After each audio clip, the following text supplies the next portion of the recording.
व्यक्ति के बीच संघर्ष हो रहा है। पत्नी तुरंत मदद करने के लिए दौड़ी, लेकिन गलती से उसने पति की पैंट खींच ली और लगभग पीछे से आ रही कार की चपेट में आ गई। ये महसूस करते हुए कि वह बुजुर्ग व्यक्ति कुछ ठीक नहीं है, जैक ने जल्दी से अपनी पत्नी को कार में बैठाया और फिर बुजुर्ग व्यक्ति के पास जाकर माफी मांगी और अपना फोन वापस चाहा।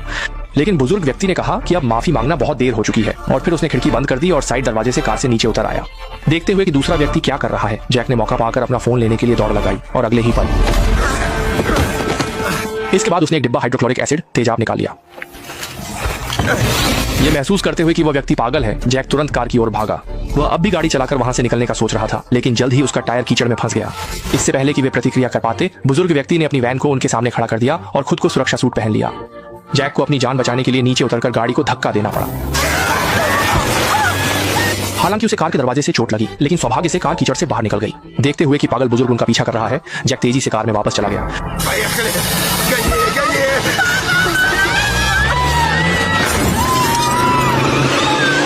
उस पागल व्यक्ति से पूरी तरह छुटकारा पाने के लिए पत्नी को मजबूरी में एक्सीलरेटर दबाकर आगे बढ़ना पड़ा। डर था कि वह पागल व्यक्ति फिर से पीछा करेगा।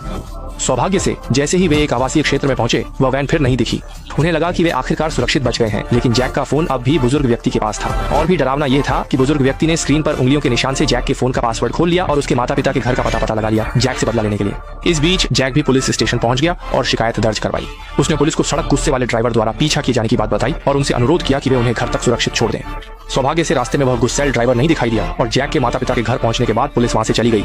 इस समय जैक को पता नहीं था कि वह पागल बुजुर्ग व्यक्ति अब उसके माता पिता के घर पर है। उसने घायल राहगीर होने का नाटक कर बुजुर्ग व्यक्ति की सहानुभूति प्राप्त कर ली और जैसे ही बुजुर्ग व्यक्ति असावधान हुआ, उसने उसका गला दबा दिया। बुजुर्ग व्यक्ति ने प्रतिरोध करने की कोशिश की, लेकिन वह उस पागल व्यक्ति का मुकाबला नहीं कर सकता था और वह जबरदस्ती उसे दूसरी मंजिल पर ले गया।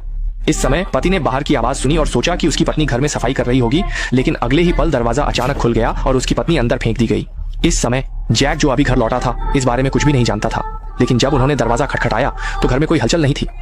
कुछ गलत महसूस करते हुए जैक ने जल्दी से साइड दरवाजा खोला और अंदर से बंद दरवाजा खोल दिया। शुरू में परिवार ने कुछ भी असामान्य नहीं पाया, लेकिन जब दोनों बेटियां ऊपर गईं तो देखा कि दादा दादी कमरे में नहीं सो रहे थे।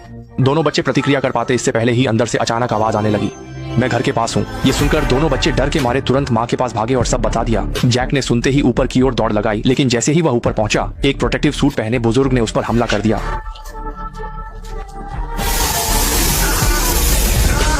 अचानक हुए इस हमले से जैक सीढ़ियों से नीचे गिर पड़ा। ये देख उसकी पत्नी ने जल्दी से दरवाजा बंद कर लिया। इस बीच बुजुर्ग व्यक्ति धीरे धीरे जैक की ओर बढ़ने लगा, जिससे डरकर जैक उठकर भागने लगा, लेकिन अब दरवाजा अंदर से बंद हो चुका था, तो वह आखिर कहां भाग सकता था। अच्छा हुआ कि संकट के समय जैक ने अचानक देखा कि बैठक के साइड दरवाजे को ताला नहीं लगाया गया था, तो वह जल्दी में घबराते हुए बाहर निकल गया। लेकिन जल्दी ही वह बूढ़ा भी साइड दरवाजे से बाहर आ गया। जीवित रहने के लिए जैक जंगल की ओर भाग गया, लेकिन लगातार भागना भी कोई उपाय नहीं था। घर में फंसे परिवार को बचाने के लिए जैक ने उस पागल बूढ़े की नजर से बचते हुए चुपचाप घर के पास जा